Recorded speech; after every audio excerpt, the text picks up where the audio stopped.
Yo, ski, it's Mr. Cade Call at the Gaming Memories Podcast, where you know the drill. I've been commissioned by the gaming gods themselves, who are Miyamoto the Father, Kojima the Son, and Carmack the Holy Ghost, to create the one true video game podcast, and I was instructed to do so by inviting creative and interesting people to come on the podcast and talk about their favorite gaming memories growing up. And today, we have no exception. We have another creative and interesting person on the podcast to discuss their gaming memories. Surprise, surprise, motherfucker. We stick to the plan, bitch. Today's guest is, drumroll, please, Dearest Abi. A good friend here. Dearest Abi is what we would call a semi-pro Donkey Kong player. Or you could say she's fucking good at Donkey Kong. Like, stupid good. So we talk about that. I had a semi-pro Street Fighter player on the podcast a while back, Mr. Thomas Winkley. Make sure to check that episode out if you're interested into the inner workings of the competitive fighting scene. And Abby gives us a similar peek into the inside world of the people who get fucking ridiculously good at Donkey Kong. We also talk about the infamous and popular documentary, The King of Kong, A Fistful of Quarters. And Abby gives us an update on what has happened since the documentary came out. I was completely unaware of how much had happened since the documentary came out. And the documentary is really, really good. I highly recommend it. If you haven't seen it, it might be good to watch that first and then listen to the episode if you feel so inclined. And not to mention, Abby is the first female guest on the podcast. Hooray! I'm not sexist anymore. Whew! I can sleep in peace. I was so worried about it. Anyway, thank you to Abby for coming onto the podcast. As you guys should know, I'm a creep and a terrible human being because I've reached out to like a gajillion girls and they all say no. Like no girl. I've been trying to get girls on the podcast just because it would be interesting to have like a streamer on, cosplay chick, just someone different than who I usually have, which is like musicians and dudes who game. Another white dude who plays video games. Interesting. So I've been trying, and up until now, I've been very unsuccessful, and Abby broke my losing streak. So give it up to Abby. Check her shit out. Dearest Abi on Insta, Twitch. Give it up for my good friend, Dearest Abi. I say these things in the name of Miyamoto the Father, Kojima the Son, and Carmack the Holy Ghost. Enjoy the show.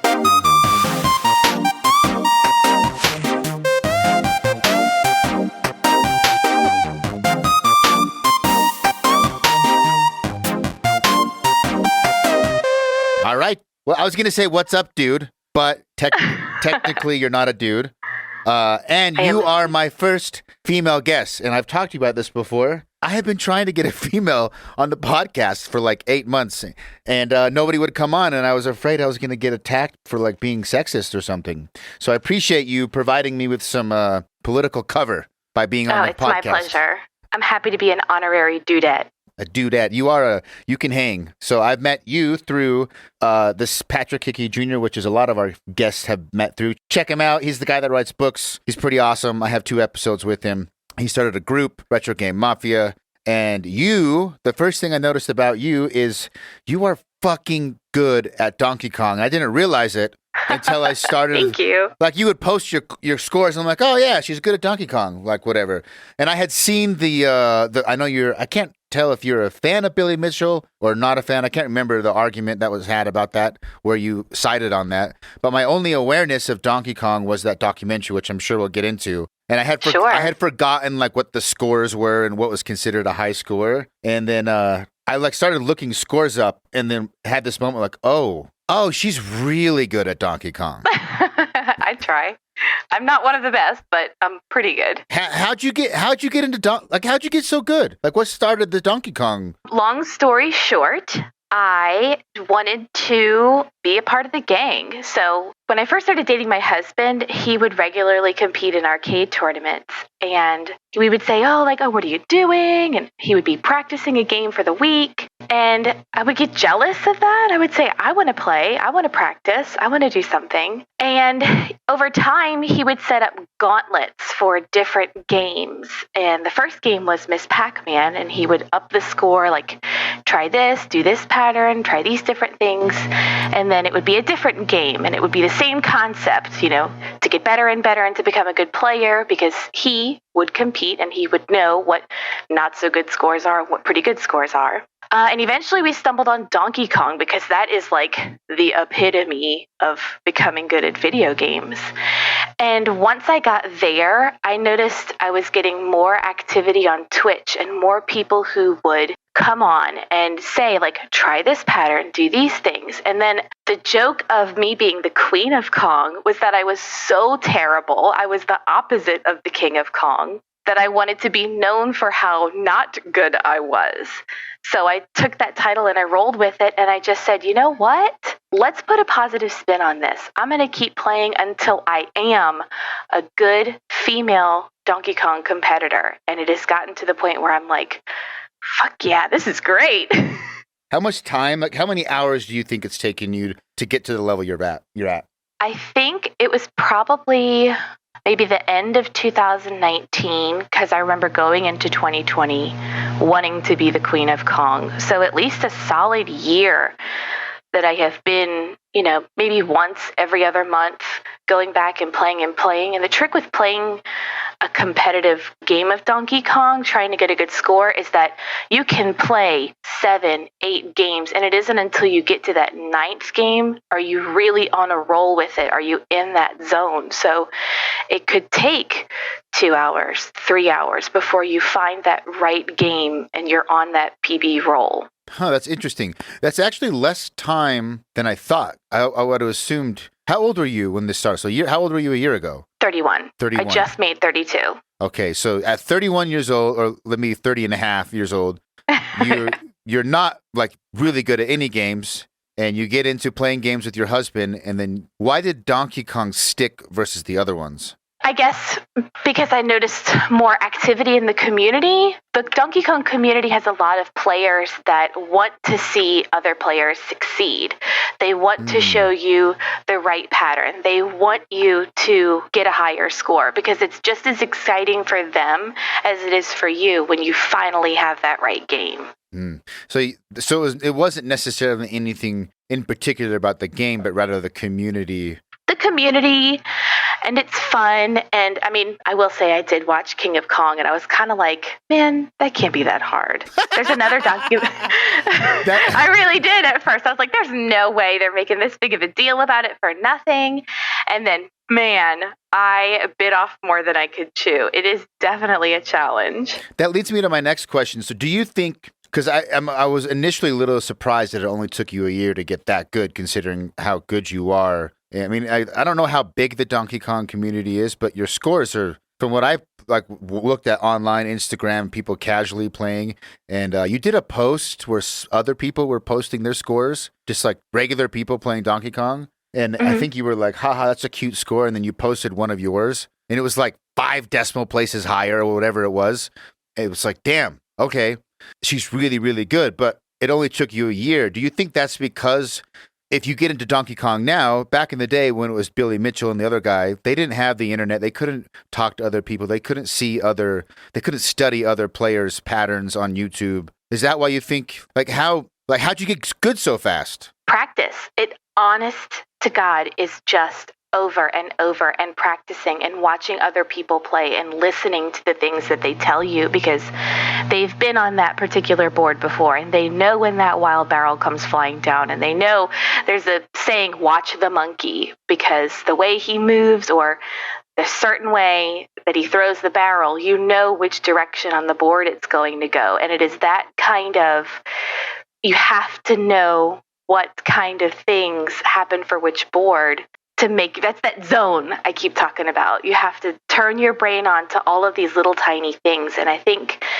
now versus then, you have the ability to watch other people play. Whereas back in the day, you were on top of that machine like everybody else was. We're all trying to watch, see what's going on, whose quarter is lined up next on top of that machine, because I'm ready to go. and you had to get in as many good plays as you could on that one quarter. But now you just hit replay and you just practice over and over and over and over until you get that. That's a good point. I hadn't thought about that. If you're playing on an emulator, you can just instantly restart next game over and over and over again. Plus, being able to watch other people's footage and study. That makes sense. How much time did you spend watching other players' footage during this period of time? I would watch casually because I was learning to love it at the time, because it gets really frustrating. You get really put down if you just have one night where you can't get anything going and you don't get a PB and you're just not getting the interaction you want. And it kind of puts you in a negative space. So I would take a month or two off. I guess you just have to practice and watch. And that sounds so silly because it's like, oh, every other answer is going to be like, oh, practice makes perfect. No, but really, there's a board on Donkey Kong, the spring board, and there's a theory that the springs there come out in 15 different patterns.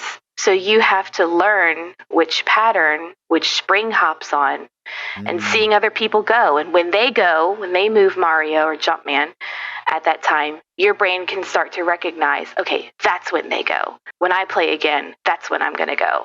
So is Donkey? I've honestly, I've played the game, like the original Donkey Kong, but it's been so long. Sure. And I've played it so very little. I know almost virtually nothing about the game, but it sounds like it's a game that requires a lot of trial and error and memorization. Definitely. Absolutely. Okay. Got to. If you don't learn those patterns, you're down for the count.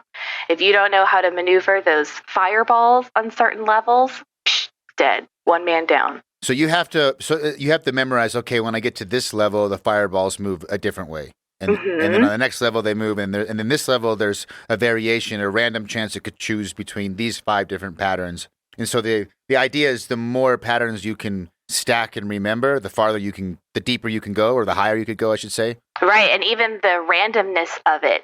So the best part about Donkey Kong is that the first 4 boards are totally random. You don't have too much control over the barrels. But once you hit level 5 and up until the end of the game, the way that it is created is the way Jumpman is facing, the barrels will fall down that ladder. So if you can learn to face, if you can kind of jerk them in the right direction, the barrels will fall out of your way. So you don't have to worry about them coming down towards you. Oh. I know. That's an insider tip. Dang. So that makes sense. So you have to time it like, okay, the barrel's going to come out. I want it to go left. So I need to make sure, because of the way the level's set up, right? I want to go the ladder. I want this one to go left. So I need to make sure, is there like a frame period? Is it like right when he throws the barrel, when it lands? Like, when do you have to be turned the direction for the game to decide the barrel goes that direction? As soon as it reaches where it would turn down that ladder. So you can kind of be so close to that ladder and just hit that controller split second the right way, and it'll fall down just where you want it to. And what's fascinating with that is these 1,000,000-point players can group their barrels. They can get 3 barrels and hop those to get more consecutive points. It's the craziest thing to watch. There's no fear. I'm afraid. I don't want those barrels to touch me because I know I'm going to be down a guy. But these guys, they will move that controller and get 3 barrels, 300, 800 points left and right. Like nobody's business. Have you ever grouped a 3-barrel yet? Have you hit that threshold? Accidentally. Accidentally? But I'm not proud of that. I want to be able to say, no, I put those barrels together. It was nice. I can kind of feel that. I do a lot of jiu-jitsu, and there's the one particular move, an arm bar. It's like a really basic move, but I just don't like them, and I don't do them very much. But I did catch a really slick arm bar on a pretty skilled competitor, and I don't know how it happened, and I've never done it again. And it just happened. You'll get there. And I'm like, damn it. But I view it as, the reason I brought that up is I know that's the precursor to doing it on command is to sort of have it happen sometimes on accident. It's like your subconscious is like slowly putting the things together, and your coordination. I bet that's what's happening. Oh, definitely. I bet because it's happened to you, you've done it by accident, you're probably not that far away from having a few more accidents, and then from there, you're going to start being able to do it on purpose. Oh, I can't wait. I'm so excited for it. You better post a clip when you do a 3-group barrel. Oh, hell yeah. Just for you. And I'll send it to you and I'll be like, please be proud of me. I'm already. It reminds me. The reason I'm proud is I got schooled once really heavy by an old girlfriend's dad. I went to go visit this girl's family, and I was into games, and I played a lot of games. And he was this baby boomer dude who did concrete, a gruffy blue collar guy. Didn't look like he's ever played a video game in his life, and he didn't. He didn't play games at all. But he was incredibly good at, I think it's Centipede. Yes, Centipede. The one where you have the trackball, like you slide the ball. And he had a centipede machine in his basement. I'm like, oh, that's cool. I game, whatever. And I was talking to the girl dating at the time. Like, she's like, my dad's pretty good. And I just think I play all games. I've played a lot of old retro games. I've been gaming my whole life. I probably can school this old man at Centipede. And bro, it was a massacre. Like, oh no! I went first, and I've played that game quite a bit. It took me a second. I played it on emulators a lot. It took me a second to get used to the like the actual trackball, because I'd never played it with that, like an actual arcade cabinet. But he let me do like 3 runs, and by the 3rd run, I thought I did pretty dang good. So I'm feeling pretty confident. And within like 15, not even that, within 7 seconds of watching him kill like the first 3 centipede things, I knew that it was a bloodbath. Like, it's like when you see someone who's really good, and I think you could probably see that in Donkey Kong players too. Like, the moment you see them, like if you're watching a new streamer and you see them turn that barrel right, like the pixel right before it touches them, and then just casually go up the ladder, you probably already know, like, oh, that guy's good. He's gonna land a score around in this range. Oh, definitely. Yeah. And I think I was really humbled. That's the first time I saw someone in person who was like legitimately really good at a video game. And it was almost like I was in awe. First, I was surprised that this like concrete blue collar dude was a savage at this random video game. But I had never seen that game played like that. Like the strategies, the way he would, because in Centipede, the closer you are, like a lot of shumps, the closer you are to the thing you're hitting, your fire rate increases. And so you can kill him faster. And he would slide that ball and stop it like 1 pixel, vaporize it, slide it back. Isn't that amazing? And it was just, I love that. Yeah, it was the first time I had seen a retro game taken to like what, equivalent of like a professional level of skill. And it's so cool. It was super cool. I was blown away. And then I didn't really know. I wanted to get into this about Donkey Kong until I saw the King of Kong documentary. And for those who are not aware, I think give people like a quick Reader's Digest of the documentary. And then since I haven't followed up with what has happened since, maybe fill us all in on where it's at with everything. Okay, so Donkey Kong, in my opinion, is a controversial documentary highlighting the ups and downs of being a competitive Donkey Kong player.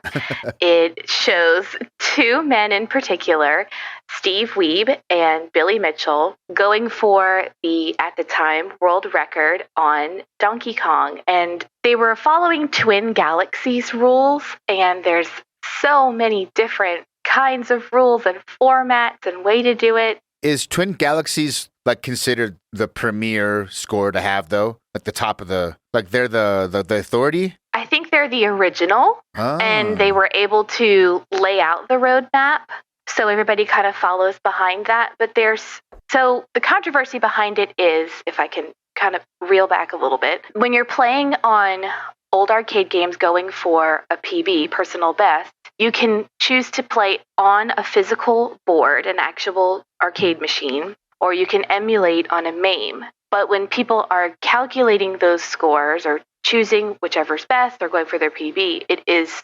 customary to say, I got this score emulating the game. I got this score on the hardware. Can I interrupt you real quick? Just because I'm super curious and interested. Why is it customary? Excuse me.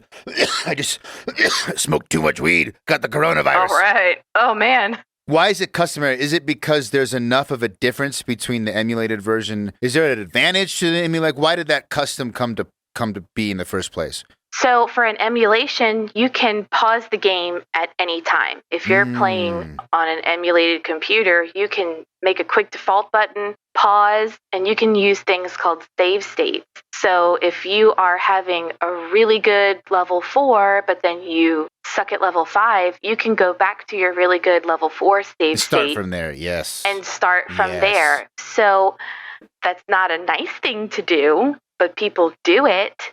I have been one of those people that do it because I was trying to increase my endurance while playing.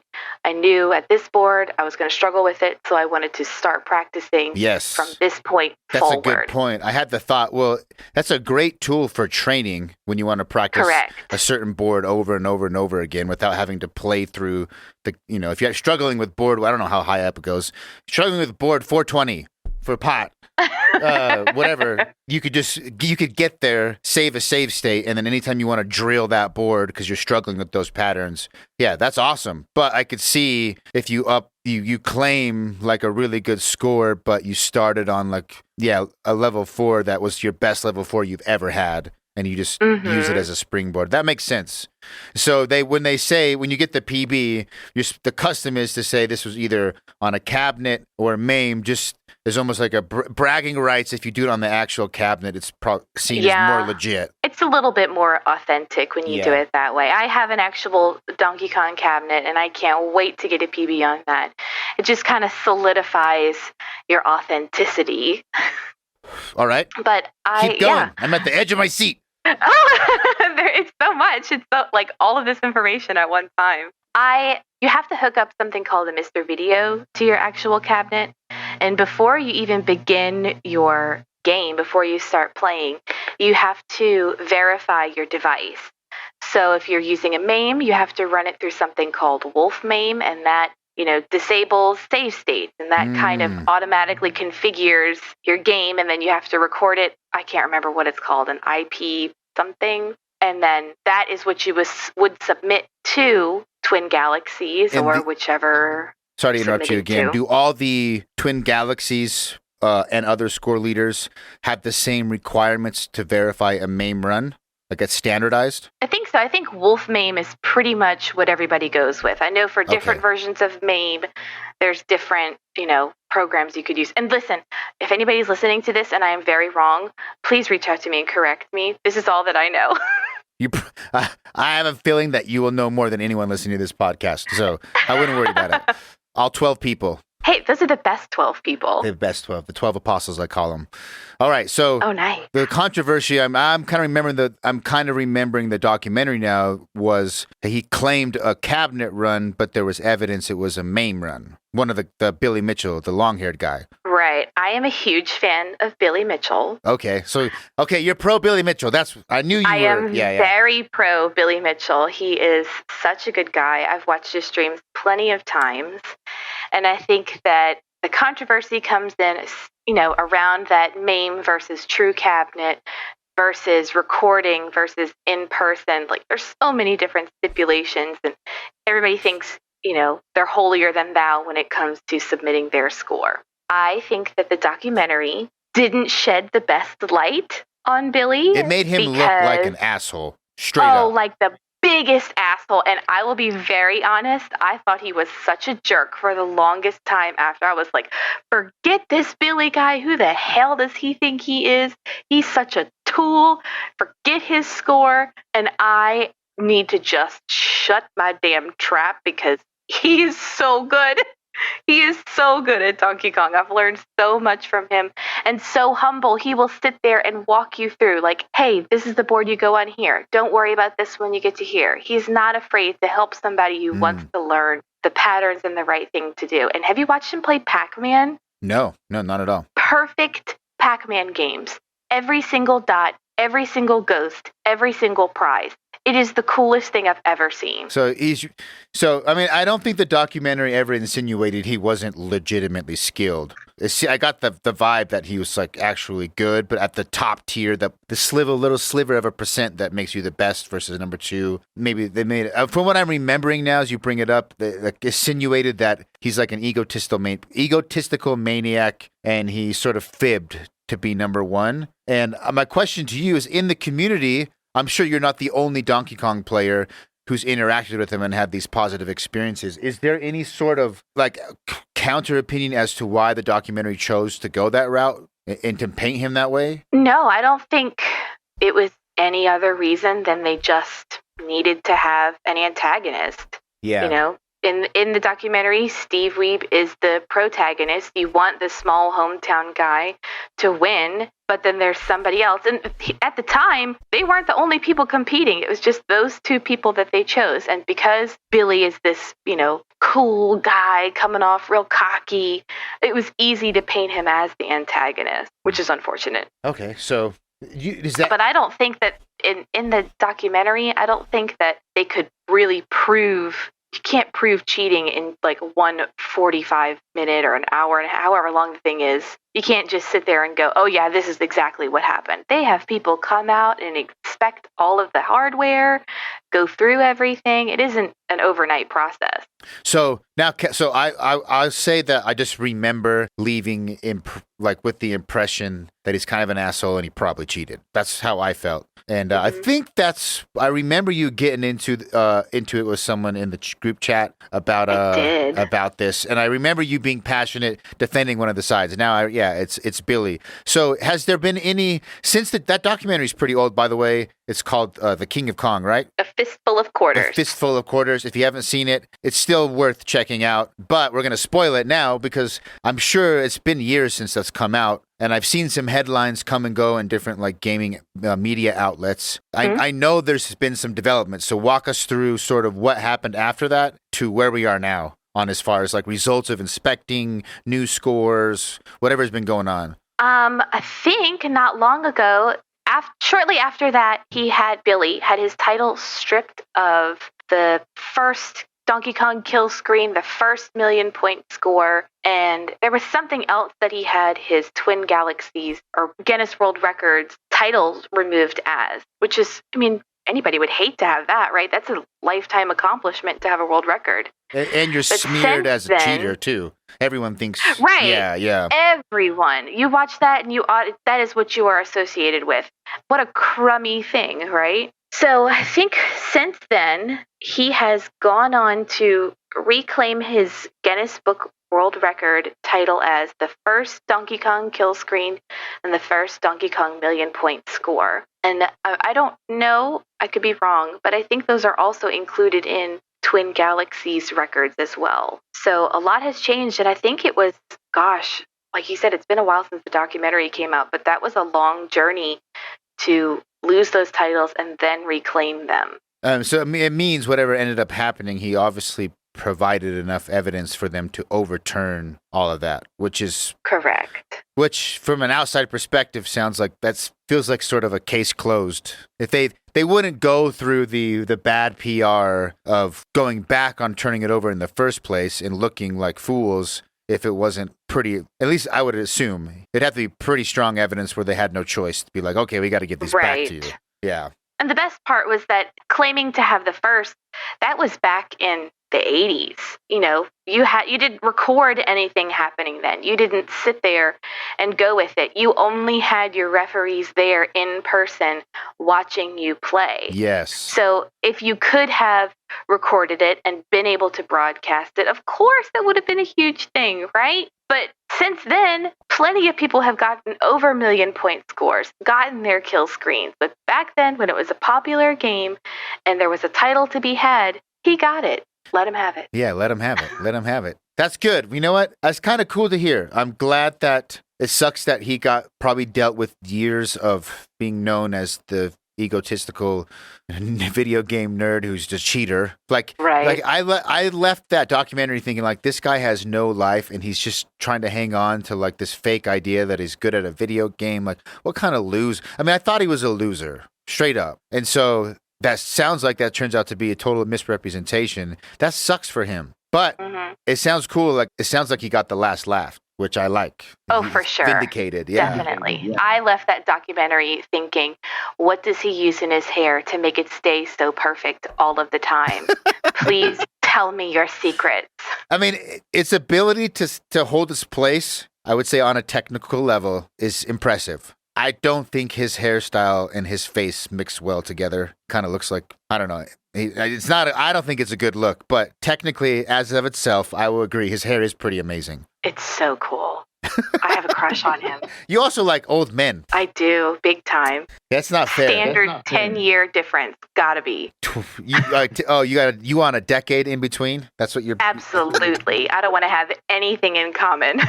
Wow. Well, hey, I'm glad there's some girls out there that think like you. For all the old men that are divorced or never got married or got married late, whatever. I'm glad there's women out there like you. Ta-da! They fulfill a need. So you're 32 now, correct? Yes. So that means you were born in 88, 89? 89. Good math. 89. Okay, so I have a tradition where I try to guess the first video game console you ever had as a kid. Okay. Now, there's a few assumptions. I only ask for the year. Now, the assumption is if your family was into video games already. Well, let me ask, do you have any older brothers and sisters? I am the oldest. You are the oldest. 4 girls. That helps. 4 girls? Yes. Your poor dad. Okay. Oldest of girls. I don't even know if you had a video game console when you were a kid. Maybe you were like, I'm going to go with the Super Nintendo. That is second console. Ooh, that was rough. I was like, it could be like if your family was really into games, like when they came out, like if your dad was into games, he could have already had a Nintendo or maybe even an Atari 2600 laying around. But yeah, I went with the Super Nintendo. I've only missed one out of the last 18 episodes. You're so good. I'm so cool. Everyone should just stand in awe. You need that on a shirt. I do need a. I should make shirts. I like how you rolled with the Queen of Con as it was sort of like a mocking title in the beginning. Mm-hmm. There was a girl comedian I ran across on Instagram. My wife follows her, and someone commented, "Fun, like you're pretty funny for a girl." And she made shirts funny for a girl. And I have girls. I'm like, I'm gonna buy some of those. That's badass. Do it. That's awesome. Yeah. You have to share that with me. Yeah, I like the. I like when people. I do it too a lot. Like. I probably shouldn't. I know the political climate's a little tense, but sometimes my brothers specifically like to mock each other, and we like to mock each other for being gay. Not anything against gay people. It's just a way to call your brother like a pansy. It's outdated, I'm aware, but we do it. And every time they're like, "Oh, you're so gay" or whatever, I'm like, "Yes, I know. Dick is so delicious. I love it. Give me more."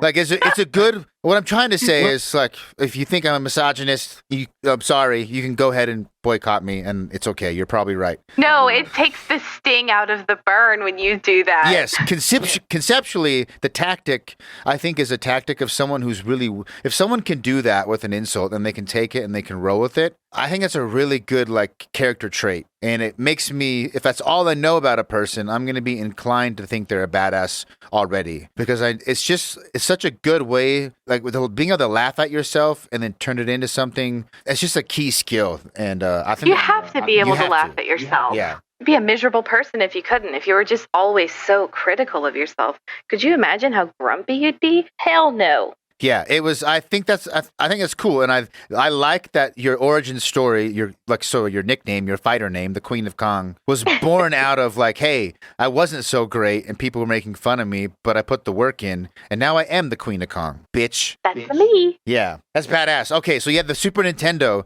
Were you into game? Did they get it for you, or your dad get it for himself? Were you into it, or how was your early relationship with video games? So.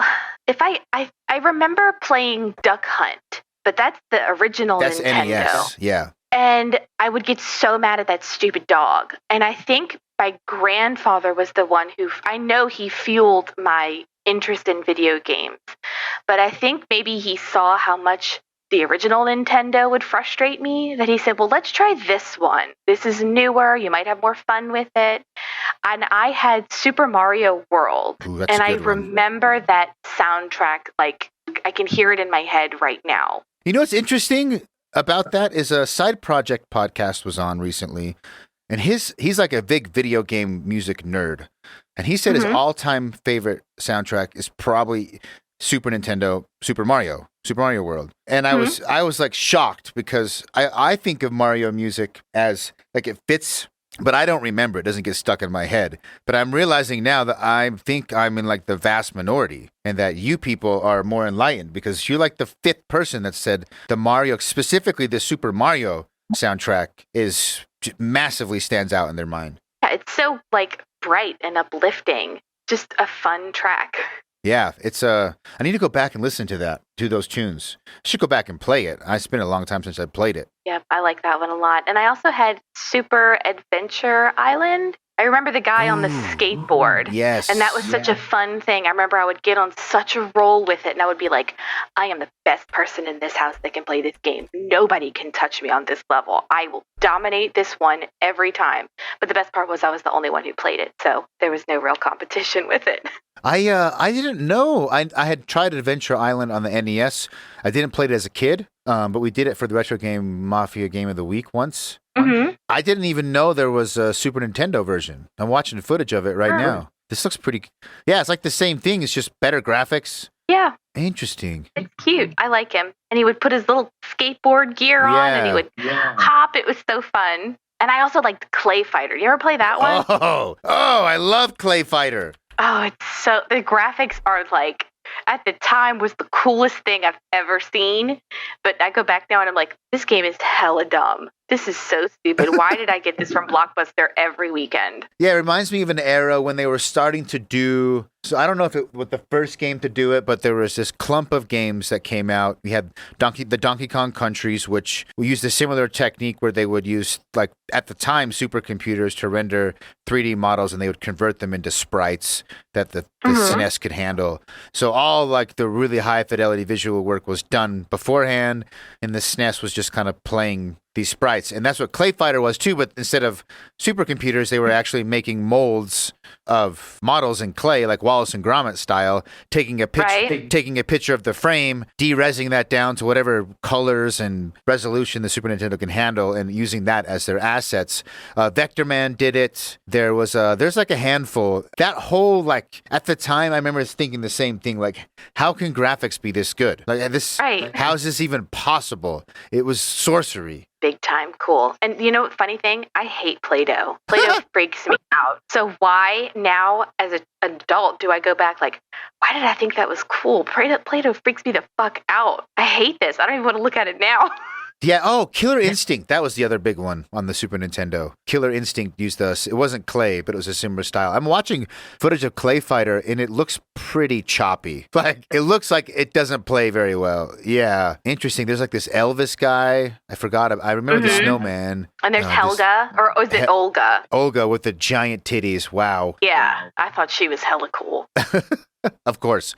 That's my girl. That's your girl. All right. So and there was this Jack Skellington guy. I liked him too, with the pumpkin head. I played Clay Fighter. I think it's like 63 and a half or something like the Nintendo 64 version. And I remember there being like Ichabod Crane. Yeah. Yeah. I was going to say what a good series, but going back and watching some of this footage, it doesn't look like it's that great of a game. Oh, That's that childhood memory gone, erased, ruined.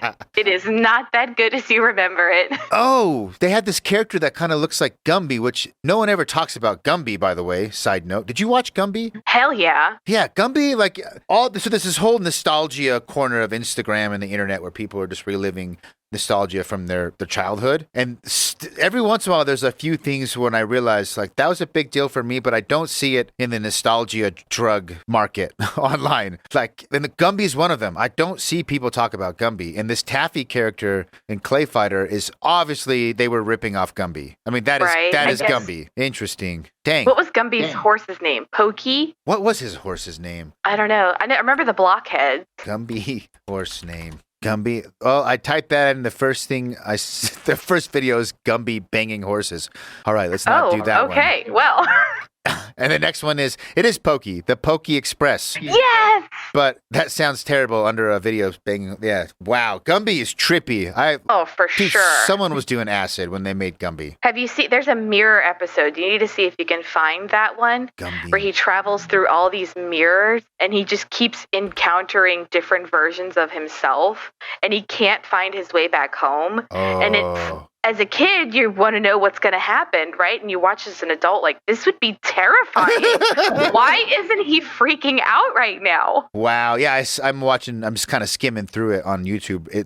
I don't remember this one, but this looks, I'm going to definitely watch this. Yeah. I might do some drug skis and watch this. Message me when you're done and tell me if it was a Holy Grail experience. It might have. I've had some pretty Holy Grail experiences, so I don't know. I don't know if I want to touch the Holy Grail again. I think people have this, like, I'll say this. I've had experiences on drugs where I thought I was gonna die of happiness, die of goodness. Like being involved, like so much love and happiness was like going to disintegrate my body. So it was like this mixture of overwhelming awesomeness, but I'm also going to die at the same time. Right. That would not be a fun way to go. So I think, I don't know if I ever want to touch the Holy Grail again. It's an intense experience. So anyway, I just said that because you said, tell me with the Holy Grail. I'm like, I don't know. Maybe not. I don't Maybe know if I not with wanna do that. Gumby. That would be just engulfed in green clay and Pokey's there, and the blockheads are just staring at you. And there's, oh God, I'm freaking myself up thinking about it. Where did you reel back from that? Where did you grow up? I forgot to ask that. Born and raised in New Orleans. New Orleans. My family moved. Yeah. I did not know that. Ta-da. I've never been there, and that's one of the. I've been all over the country into like a lot of the big famous cities, but New Orleans and the freaking other one that's Nashville. Those are two cities that I haven't been to yet that are like well known. New Orleans obviously is like. I view it as in the video games and media, it's wherever that big party is, Mardi Gras, I think. Mm-hmm. Yeah, that's what the outsiders think of. Oh, you guys like to party. Is that true, or is that just one day a year? It's like a constant state of it has days like, or it's up and downs. Like there's hurricane parties, there's back to school parties, there's Jimmy lost his first tooth party. There's any excuse to get together and have a good time. It's just always there. So is that a cultural, like a Southern cultural thing that's unique to New Orleans? I think so. I mean, everyone here in the South pretty much is always eager to be together, to have a big group thing. And I've just grown up with it. It's normal to me. But now I'm an adult and I can go, you know what? I don't have enough mental energy for that. We're going to skip. Yeah. I guess it's bad news bears if you're a hardcore introvert. Could be exhausting. Were they, did you grow up, because we started talking about, the reason I asked, we started talking about drugs and partying in New Orleans. Did you grow up in a conservative, super anti-drug? Oh, yeah. Okay. I was a private Catholic school kid from kindergarten. From kindergarten until a junior in high school. And then Katrina hit and I was introduced to the world of public school. You didn't go to, wow, you're a Catholic schoolgirl. That's me. Dang. Is it only all girls, right? They separated, no boys? No. Well, okay, so most of the K through 8 schools are co-ed. And then you kind of get to a point where you can choose whether you want to go to an all-girls school or an all-boys school. But my grandfather went to a school in New Orleans called and I loved him so much. And it was a co-ed school, and I was not ready to be surrounded by all girls. So that's where I went, and I don't regret it. Yeah, I was going to say, that's a good move, because for a second I thought maybe what had happened is from childhood all the way until public school, you never even interacted with boys, which sounds like a recipe for disaster. For some. Interesting. Yeah. I much prefer the company of guys who are just enjoying themselves than girls where everything can be a competition. So that's what it was when I was growing up. That is my age group where girls were just mean for the sake of being mean. So I made sure I went to a school where there was none of that. It didn't exist because there was guys there. Didn't have to worry about it. That's an interesting sort of generalization that I think is accurate from what I can tell about girls being more, because people, I think the average person would think of sports and athletics and a lot of boys being more aggressive in general. So you'd think boys are more competitive, and they are more competitive in certain ways. But you're right. When I think about my wife or girls I've dated or just girls I've been friends with and observing their behavior, when they hang out with all their friends and they're having a good time, they are low-key competing with each other always. Whereas absolutely, men kind of do it, but at the same time, you also have so much you don't really care. Like, okay, that guy might be stronger, or that guy might be better at this, or that guy might be richer, but at the same time, I don't care because I'm too selfish and involved in my own life. And I don't know, it just doesn't sink deep up. And for women, like their friends' success, yeah, I've seen it. It's like, the reason I'm bringing this up is I have 2 girls, and I'm like baffled on once they're 5 and 4, and I'm like, I don't know what I'm gonna do to help you, because like your world is totally different than my world, and I'm barely realizing it. I can tell you right now, the world that these girls are growing up in is totally different from the world that I grew up in. These women now, not girls, women, have understood the struggle that other women have gone through. Like me and my friends know that we came from the age of, I can't believe she's doing her hair like that. Why would she wear those kinds of pants? And we are raising our daughters to do better. So fortunately for you, your girls are going to grow up in a community surrounded by girls who are excited just to have a new friend. It doesn't matter, what kind of clothes she has on, how she styled her hair for that day, if she plays video games or not. That doesn't matter anymore. And that essentially is part of the reason why I wanted to be a competitive Donkey Kong player.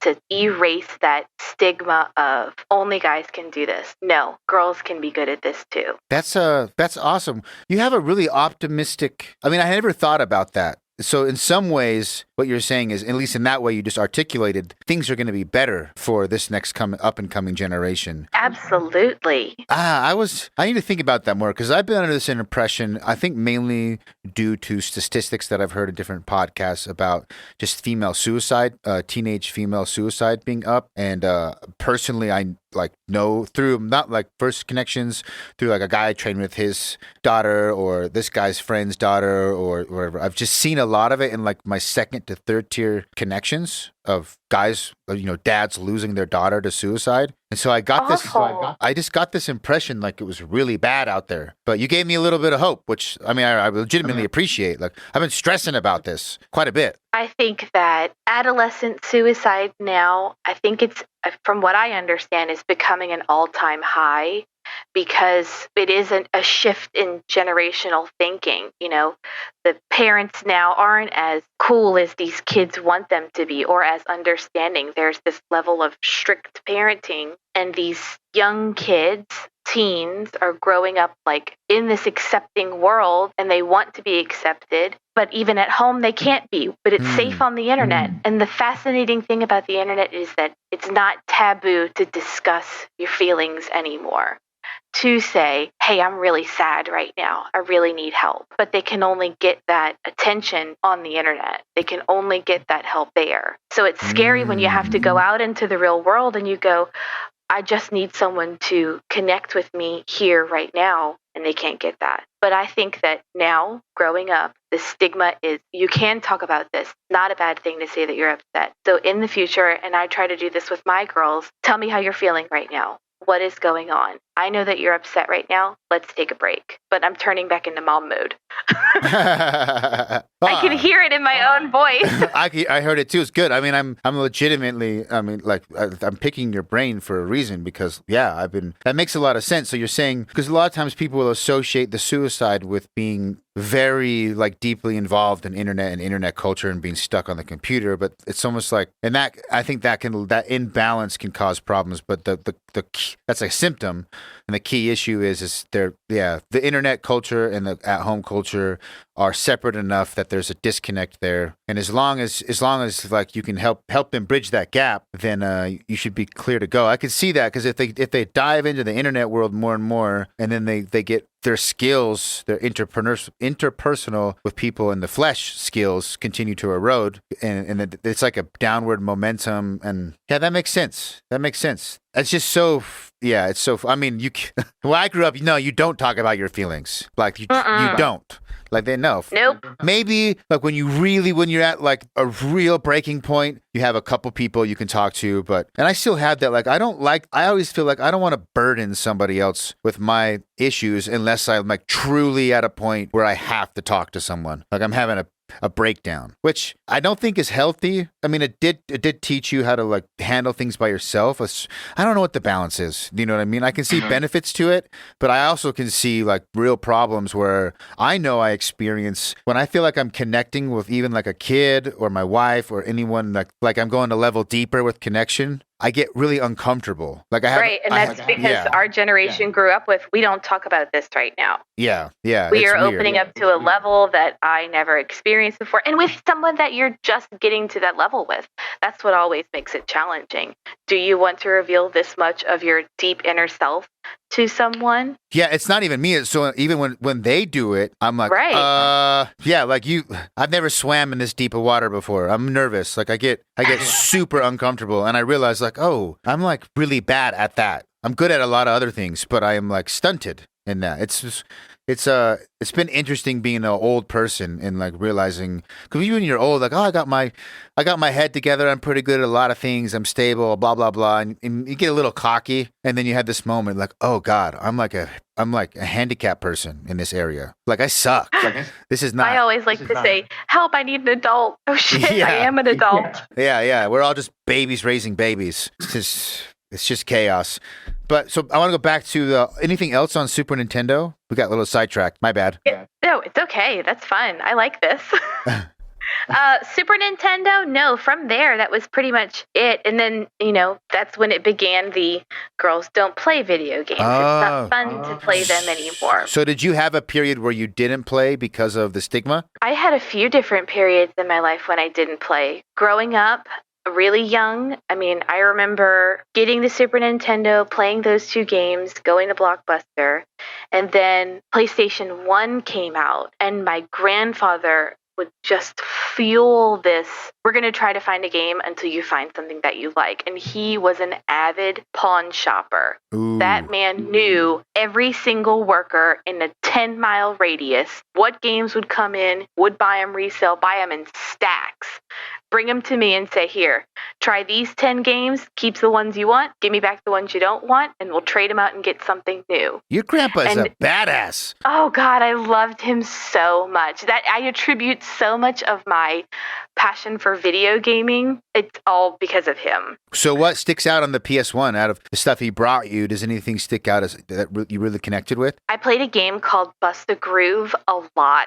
Ooh. It's a rhythm-based game. It's yes. dumb. It really isn't that challenging, but I love rhythm-based games, and that was the first one that I had so much fun. I remember beating it, and I was like, oh, this is the first game that I have finished 100%. This is so cool. And you would unlock new characters. I was like, no one else has done this before. I am the only person. Nice. I remember that. Nice. You're definitely the first person. I remember this game. I don't think I ever played it because I was a boy and that just was like, I'm not interested in people dancing. But they got me. They got you. I do remember looking at it actually because back in the day, the ritual was when you go to, speaking of Blockbuster, you had to like inspect every option. You had to read every text, look at every screenshot to decide because you get, you saved up all your lunch money or chore money to rent this one game. You rode your bike halfway across town. You can't mess this up. And I remember looking at Bust the Groove quite a bit and I thinking the graphics were awesome and like the characters looked cool. And I didn't. Kitty N is hot. Yeah. And I'm like, oh, that guy looks cool.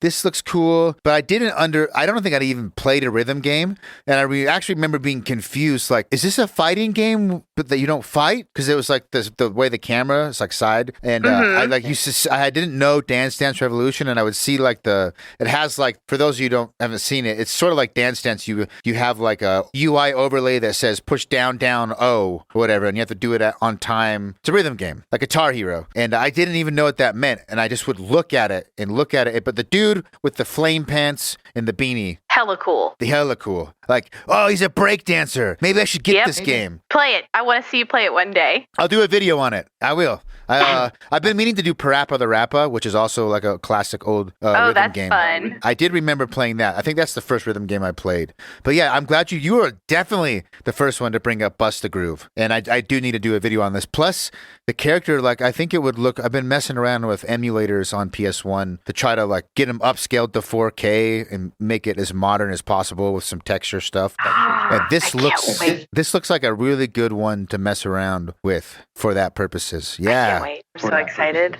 They have a capoeira guy. They have like a steampunk dude with a mask and a mohawk. Oh, yeah. Yeah, I forgot about this. Kitty N was my favorite.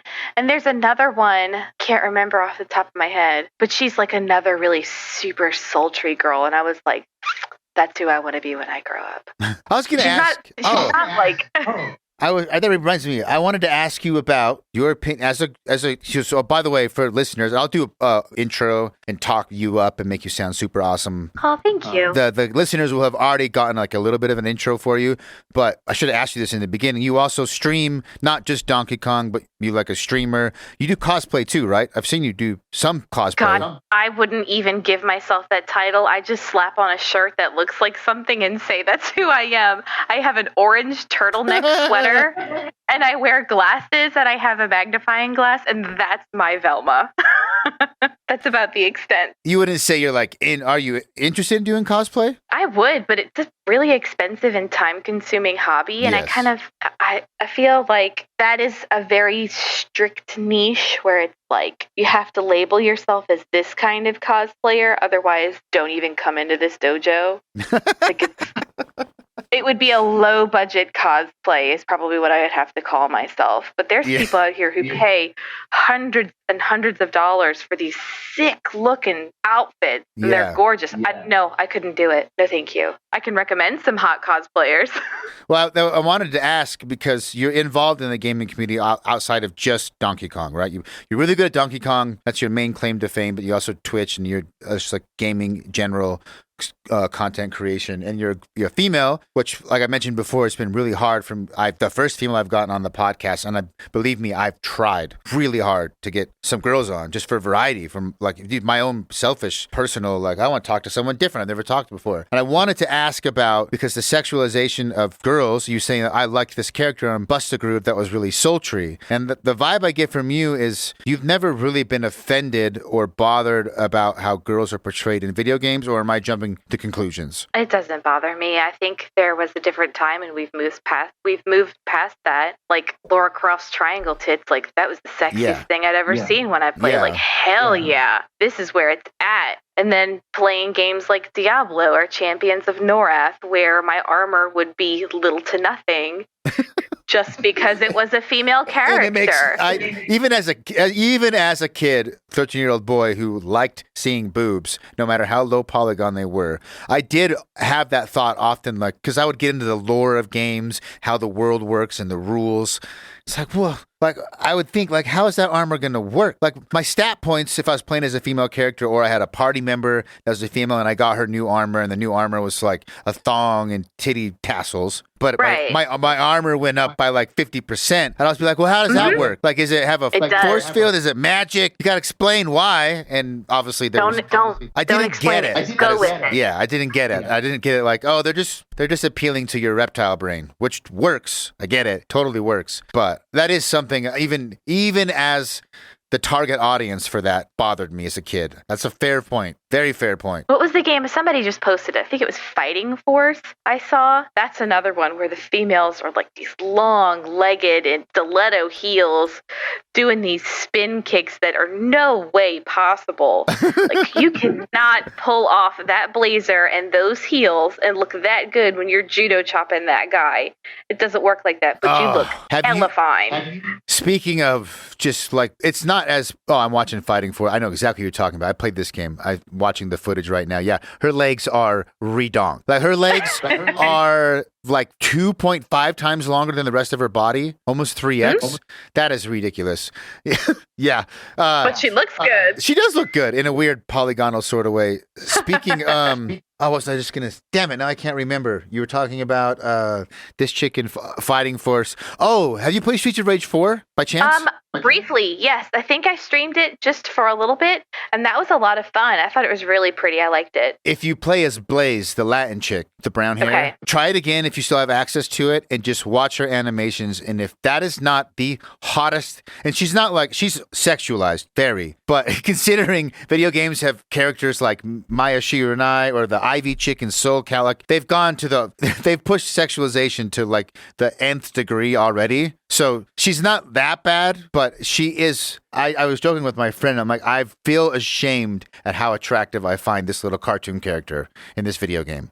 Let's see, I'm trying to pull up so a picture hot right now. Blaze, look up Streets of Rage 4 Blaze gameplay. I'm actually excited to see. Oh.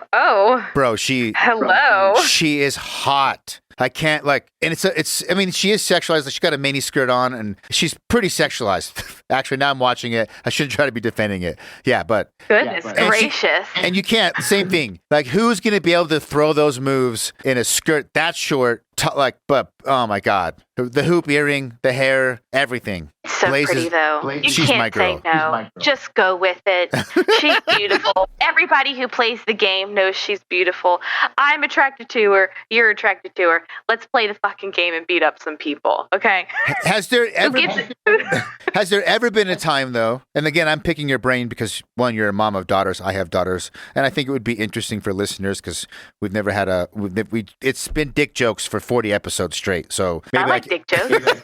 I do too, to a fault. Has there ever been a time when you did feel, even growing up playing a game or as an adult playing a retro game, at any point where you're like, this is like something about the portrayal of a female character where you were like a little legitimately bothered? It's always a question for me of age. Like, how old is this character supposed to be? That's a good point. And yes. That's where I draw the line, because you can sexualize the character all you want, but if her portrayed image is something under what is appropriate, I don't like that. That's where I draw the line. I don't think that's fun or cute, and that's where I go, nope, don't want to talk about that. We don't encourage that. Have you seen Mean Girls, like where the rich mom's little daughter's just watching like bullshit rap videos in makeup and miniskirts, shaking her ass? Like, that's the joke. Oh my, that's what it makes me think of. Like, it's funny in that show because they're making fun of like the rich mom being a piece of shit, but she's a cool mom. But it's also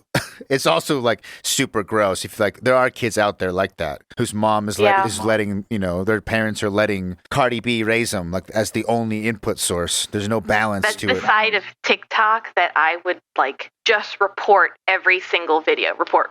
Yeah. I do it on Instagram too. I'll just be flipping through and some kid will be dancing like, you're not supposed to be here. This is not a platform for you. Go to bed. Go play Animal Crossing. You don't belong here. Yes. Speaking of TikTok, it is so, like, I've had a lot of great success. I love TikTok. I think it's the new Instagram. People are still sleeping on it. The algorithm, I'm just going to say it, is fucking 1 billion times superior to any other, like the amount, like it took a while when I first got it. Yeah, it was just like a bunch of young girls shaking their ass and their tits.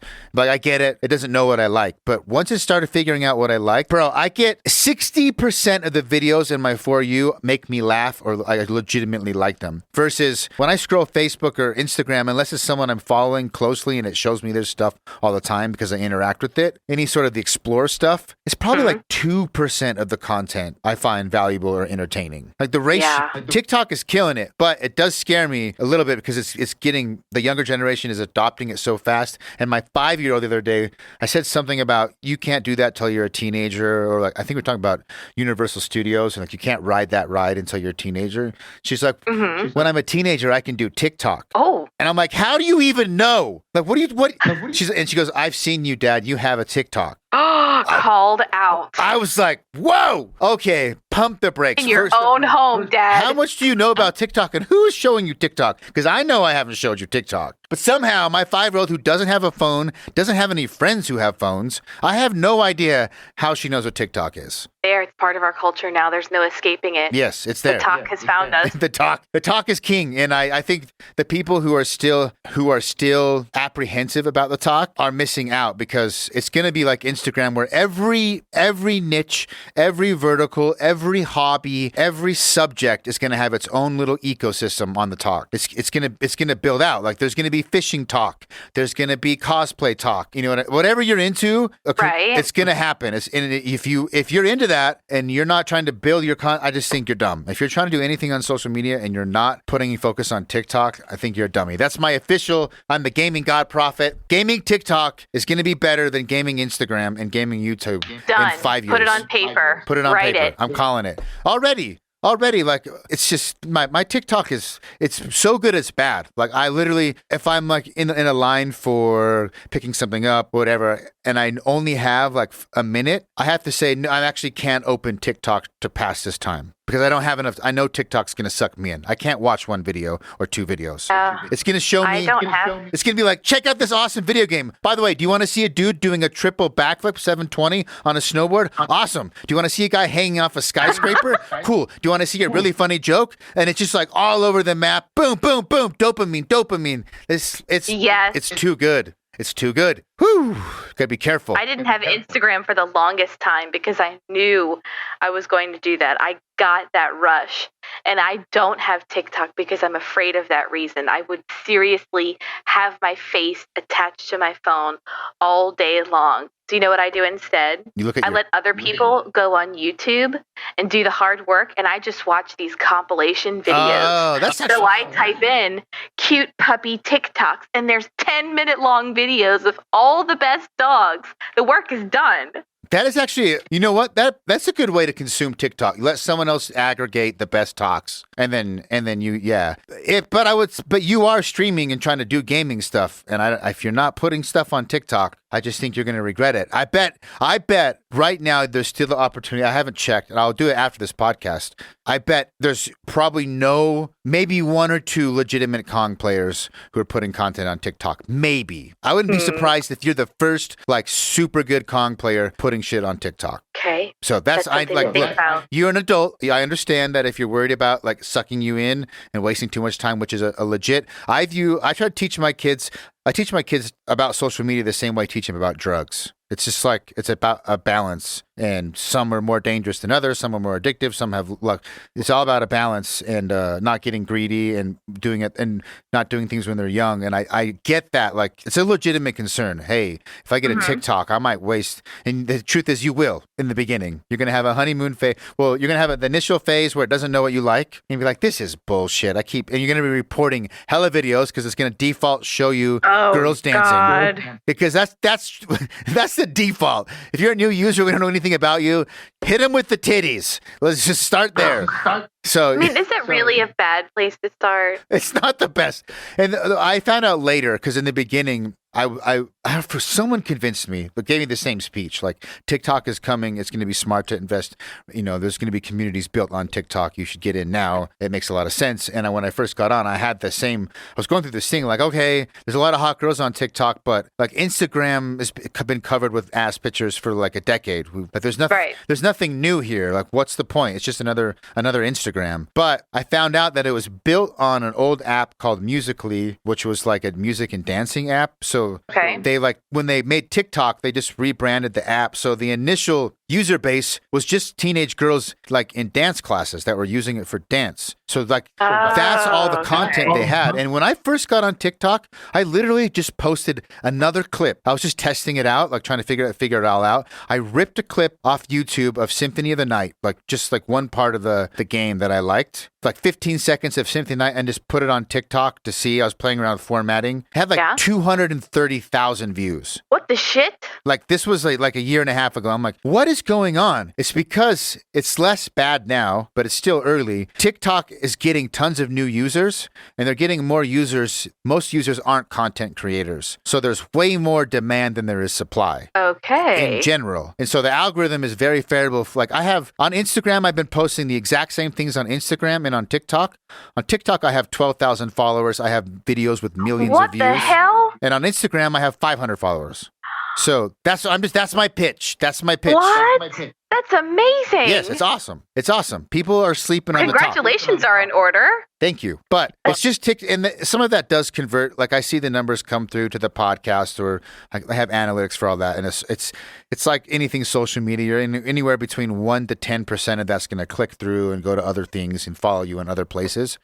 But I think that's what I was saying. Even though as more content creators in general are coming online, and there's more supply for the demand. Demand is still increasing. TikTok is international. Demand's going to be increasing for a while as far as new users coming onto the platform, and content creators are going to be catching up. But once in general that levels out, But that doesn't mean that TikTok's algorithm is going to have lots of supply for niche content. It's going to take another decade for TikTok to get to the saturation in the competition that, say, Instagram is at. Instagram is brutal. It's just brutal. It's so hard to get traction on Instagram unless you do like the follow for follow and shout everyone out and the lists and the tagging. That works. I just can't commit to doing that. It's not fair to like only take and not, only get and not give back. So I just like don't do any of that and just hope that like I'm going to make good content, and if it's good enough, it will get out there. Instagram sort of like, we got a lot of content in game. Like we have billions of gaming contents to choose from, whereas TikTok doesn't. That's why I'm saying if you get on, if like Donkey Kong Talk probably doesn't even exist. If it does, there might be a couple creators on there. And just and girl gaming talk is probably like there's a lot of room. So that's my pitch. I think because you streaming, you're trying to build all that stuff, I think you should be utilizing the talk to your advantage. Okay, I will add that to my to-do list. You don't have to. I'm just passionate because Instagram is just, it's hard, dude. I mean, you know it. It's brutal. It's like, man, I put all this. It's really weird to learn. Like, I didn't join for the longest time because I didn't want to get sucked in, and now I am sucked in. And my goal for this year is to grow. That is what I want, right? Yes. So I'm putting the energy into it, and I'm learning things like not only do you have to like, comment, tag, share, save. Save apparently is the key to encouraging that Instagram algorithm creators, their content to show up to similar pages to other people. Yes. And people just don't save things. I know I don't. I only save things every once in a while. So you have to learn it. And things like so-and-so hasn't posted in a long time. And when I waited 2 and 3 weeks before I would post another picture, I would get so many likes at one time. But my follows wouldn't increase. It is when you post consistently do you gain the followers, but you don't get as many likes. That's just my experience. I kind of have noticed that because there are people that like we're homies with or other gaming, like a lot of gaming content, especially collectors, where I put them, I don't want to unfollow them because I want to like check in on them, but I'll put them on mute because like they post like 5 times a day and they take up my whole feed because Instagram knows I like them, right? I like them. They're either a homie or I'll use their collection for ideas to play games, or I like their content for whatever reason, but I don't necessarily want their content dominating my whole feed if I'm just passing time. But I will like look them up and go to their page and spend like 20 minutes on their page on just their content, checking stuff out. So to get around that, I'll mute them, but I'm like, I don't want to do that. So I want to only post every once in a while and just try to post my best clips and spend time on making the video as good as possible. And I will get these huge, like the videos, it'll be like the first 3 hours will be chaos and then it'll be nothing. And I won't get any followers. Like my follower, and it's weird to post the same content on TikTok and Instagram where TikTok is just going pretty much crazy all the time, like really consistent. But every once in a while, like the Grand Theft Auto rap song I did recently on that was fire. Thank you very much. You were a big supporter of that. I appreciate it. It was I've never done that before. It was just a drunken idea moment. It's like, let's just try it. I have an idea. Instagram, it did awesome. Like the best performing Instagram post I've ever had as far as engagement. I didn't get one follower like during that run. Not one follower. Tons of people that have never seen my profile, interaction, comments, all that, likes. I mean, I don't know where you see the saves. It doesn't give me a notification if No, I don't think that you can see where your saves are, but it will tell. Well, you can see that it has been saved however many times, but it doesn't tell you who is saving them. I haven't checked that, so maybe it didn't get saved a lot. I don't know, but I was really confused at like, how can this perform so well? And obviously the algorithm decided to show it to because it was like people from all over the world and American people who, it wasn't people who already follow me. It was new people getting exposed to it, but I didn't get any followers. Conversely, that video on TikTok, which normally does better, like didn't even, like the way TikTok works is it'll show your video to a group of people that are generally highly engaged, that follow you and like most of your stuff most of the time. It's like and that is your For You page? Yeah, that's okay. The For You is people who maybe not necessarily following you, you. They could be, but it's recommending things both from people you follow and not. Okay. If you switch over to following, it will only show you things from people who are following, but everyone's on For You. But boy, the algorithm decides to show you the content. It'll show it to a small group of people, the first group of people who are the most highly likely to engage with your content. And if they engage with it good, like a certain percentage, then it'll spread it out to a new group of people. And then based on that engagement, and as long as your engagement, it's like if you look at it like I'm getting 20% likes, not always, but somewhere around 20% likes and 10% comments on a post based on my views, it's going to keep going up. It's going to keep expanding it to a wider net. That Grand Theft Auto video didn't even make it past tier 1. It got like 200 views. It did terrible. Whereas like other videos that did like crazy on TikTok do terrible on Instagram. It's like that. It's very interesting because the algorithms are very different. What is the internet? What is this thing that we interact with daily? You Such know what? a strange creature. It is. That's a good question. Like, what is the internet? I don't know if I even really know other than it's a network, like middleman. It's a cesspool. It is a cesspool for human beings like you and me to roll around in like filthy little piggies and just live it up. There's definitely some of that going on. It's also, I mean, I think TikTok, the reason I'm preaching it so much is the algorithm has figured out I like funny shit. So it just shows me like funny skits and things like, in fact, I stole this quote coming up in one of my videos. Someone did a video. I'm going to try to explain it. Let's see if it's funny to you, just being explained. That's how you know if it's a good idea. The video starts, someone's just sitting in their car. A dude walks up, smashes the passenger side window with a crowbar. I love it already. Peeks his head in and says, "Hello, we've been trying to reach you about your car's extended warranty for quite some time now. This will be our final attempt to reach you."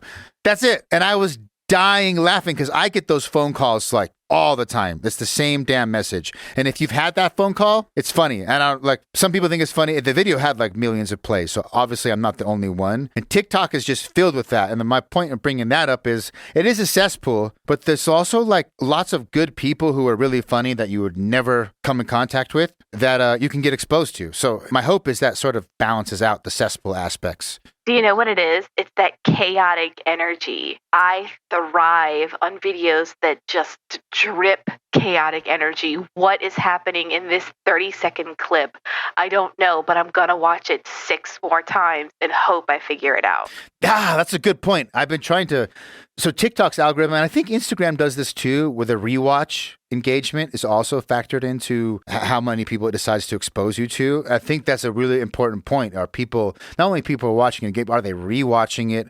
Are they sharing it? Are they messaging it to people on SMS or on Instagram or whatever? And I've noticed that on TikTok, TikTok will autoplay the video the moment it ends, start back from the beginning. And I've noticed really good creators will create their videos in a rhythm where the autoplay like seamlessly goes back and they create loops. Yes. And the videos will also be chaotic with like a lot of text and a lot of details that there's no way you can pick up the first time around because it's a 12-second clip. And they're so good. Yeah, and they promote you to watch it over and over again. And people are smart. People are smart. And people are dumb, but some of them are smart. I'm one of the dumb ones. Me too. I just want to watch shit get fucked up. I want to see that window getting smashed and that head pop through. I will cry laughing. I watched one. I'll have to send it to you because I have it on Instagram. It's this kid and he says, "My mom giving me vitamins for the day." And then it says, my ADHD medicine. And then the next shot is him just zoning out in the corner. And it happens so fast. And I was one of those ADHD kids growing up. I get that. I know that moment when it hits. And it's like, are we all living in the same dream? Are we all having the same reality and you're unlocking it and helping me relive it right now? What did you take? What were you prescribed growing up? They gave me Contrav. No. I've never heard of that. Concerta. That's what it was. Concerta. It was Concerta. Is that But I couldn't take Adderall because I would go off the wall. I would do the total opposite. I would like parkour everywhere. It was ridiculous. It lasted a week and my mom was like, "We've got to get you off of this." Interesting. I just looked up Concerta versus Adderall. They are pretty similar. They are. Something about that minor difference. Yeah. Ritalin was another one. Ritalin, Couldn't take that. super It was common. the hype back then. Not anymore. Interesting. Do you think that's a good question about parenting? I mean, I know we keep going off the rails. Would you prescribe your kids ADD medication, or do you? Absolutely not. My kids, no, because I don't feel that they have that need. If they were struggling and I would confide in their teacher and hopefully they would be able to, interact with me, and it was a necessity for them to do better, then yes. But at this time, no. Do you think it was the right move for you to take it? No, but it was fun. This was back when there was a difference between ADHD and ADD. It was all like coming out. It was the new thing. And I was in high school and I didn't care. I was having too much fun doing my extracurricular activities. And my mom was like, your grades should be doing better. Let's go try this for you. And I'm like, cool, whatever. And I'll never forget one of these days I was up. I took the medicine. I couldn't fall asleep. And I took a Tylenol PM, and then I could not physically stay still during the next day at school, but I could not hold my eyes open. And that was the first time in my life that I was like, I want to do this again. This is awesome. I don't know what's happening with my body right now, but I can see sound. It's always the Catholic girls that freaking like to party. It's always the Catholic girls. Why is that? Is it because it's too strict? Like, I was like, look, we talked about this earlier. Look, I think you have to let young kids be pretty wild through most of my 20s. And I'm actually really grateful for a lot of those experiences. But somehow I was also able to like never be too wild where it was going to really impact my life. And I don't know why I got lucky in that sense where a lot of people around me torpedoed their lives and are still trying to put them back together. But it sounds like from my view, it seems like you had a good time and you're fairly stable, happy, freaking badass at Kong in a year. So obviously you can focus and get good at shit. What about like the Catholic school thing? Why is there that stigmata? Is there any truth to that? Or is it a coincidence in your case? And why do you what pushes specifically young girls to I want to crossfade on Tylenol PM and Adderall again. Fuck my heart. Honestly, so I think I like to think that I was a good kid. I didn't get in trouble. I didn't really do anything. I was my high school president 4 years in a row, or my class president 4 years in a row. I did marching band. I was pretty clean cut, but it wasn't until I got to public school, but that was after Katrina. So I had this whole mental breakdown of the person that I was no longer existed. So I just didn't care anymore. And I think once I graduated, once I started becoming a person, if like full disclosure, I met my first husband and he was involved in a lot of not good things. And I said, hell yeah, I'm along for the ride.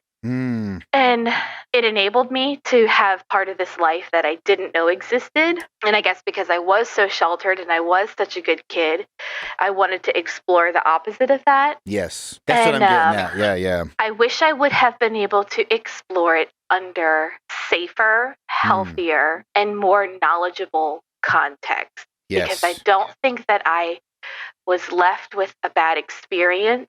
My only bad experience was because of who I was with when I was doing it and why I was doing it. Yes, that makes total sense. The reason I asked that is I grew up in a strict Mormon religious household, and I've seen it happen. Like kids I grew up with that just had I had pretty strict parents, but there was a few kids who had parents that were even more next level, and I saw them just like a typical rebellion, just too much strenuous pressure of eventually the kids just like, I don't care about any of your logic or anything behind you. I just know I don't like you and I'm sick of being controlled. And then they go hard and overcorrect the other way. I've seen a lot of girls and boys, once they get away from Mormonism and they've been so sheltered, the same thing. They dive into the pool and they don't have anyone to guide them. And they end up like sometimes having really bad experiences and associating that with like evidence that Mormonism is real, which is funny because it's pretty obviously not, in my opinion. Sorry if there are some Mormons that listen. They should know by now. I'm always joking about it.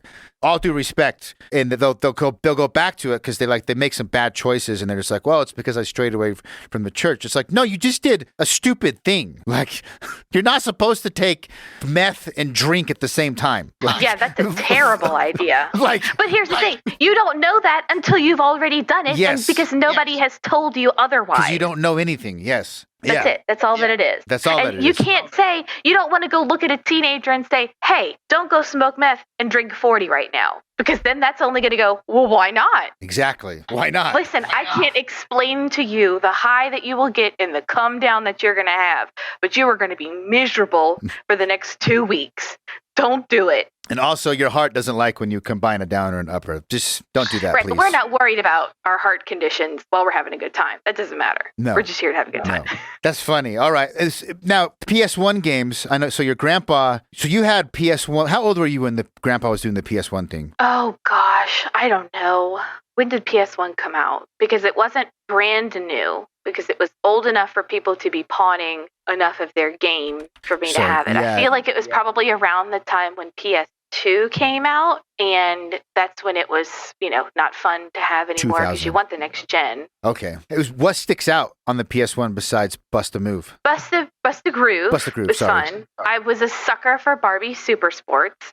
They got me on that one. Ooh, I know there's a Mary-Kate and Ashley PS1 game, but I didn't know there was a Barbie Super Sports. Barbie Super Sports, and you can snowboard and skateboard and rollerblade, and once you get enough points, you can unlock a new outfit. Hell and yeah. Barbie looks so cute. Oh, got me every time. There was a Spice World game, got me on that one. I played Spice World. Spyro. Yes.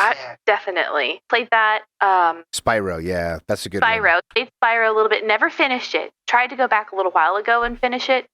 And I have such a short attention span that if I get to a part in the game where I can't get past or I can't figure it out, I shut it off and I'm done playing it for another 6 months. I don't even want to think about it right now. Go on to the next thing. I wish I had the endurance to do that, but I don't. I think that's why I like Donkey Kong so much. It's just next game. PS1, I like Tomb Raider a lot. I played that, ran around doing that, but PS1 was just pure nostalgia, trying different things and learning how much I enjoyed playing video games. PS2 is where it's at. PS2? So what would you say for you, and I guess PC counts, what generation? Is it the PS1 or is it the next?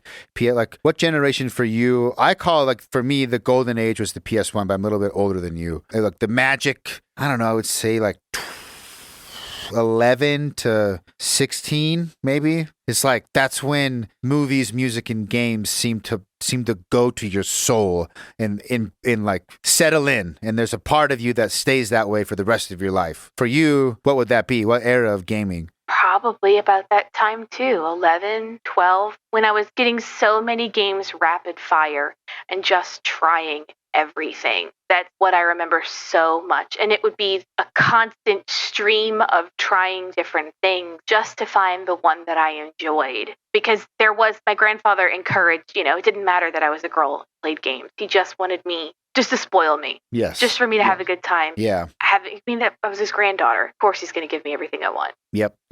He did that. And I love that. And PS2, I don't think I really played until high school. So I was behind on a lot of things. I didn't really catch up. I just kind of stayed behind. That's why I get a lot of enjoyment now out of watching you specifically play all of these games that I have never even seen before or I had heard and never turned on. Like Doom, I've never played a single Doom game. Never. I know, crucify me. But I love watching other people play because I can learn about it. I can see it. Wow. You've never played Doom. Boy, no. We got a remedy. Do you have a PC? No, but I think there's a version available on Xbox. What are you using right now to record on Audacity? My laptop, but it's really old.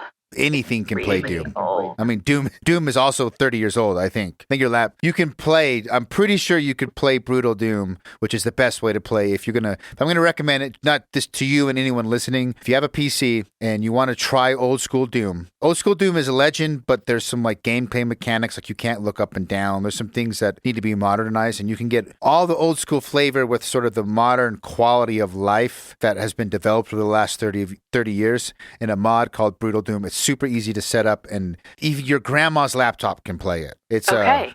So if you want to try Doom, just hit me up later, DM me. I can send you the instructions. Just follow them, and we can get you hooked up with the quintessential Doom experience. Yes, teach me. Show me the way. Yes. Let the hate flow through your veins. That was such a good clip. I loved it. Okay, I want to wrap up with a few things. What I like to ask, so my final question, I want you to start thinking about it. I'm going to ask you some other questions before, so you can, in the back of your mind, since I know women can multitask in their brains, start stewing for the final question, which will be, what is your favorite specific gaming memory, either like a party or an experience playing with someone or the time you got to high school, or have that ready in the docket. Before, I wanted to ask some just questions about games in general. What video game story has emotionally resonated with you the most that you've played? Goodness gracious. I think Diablo 3. Really? Oh.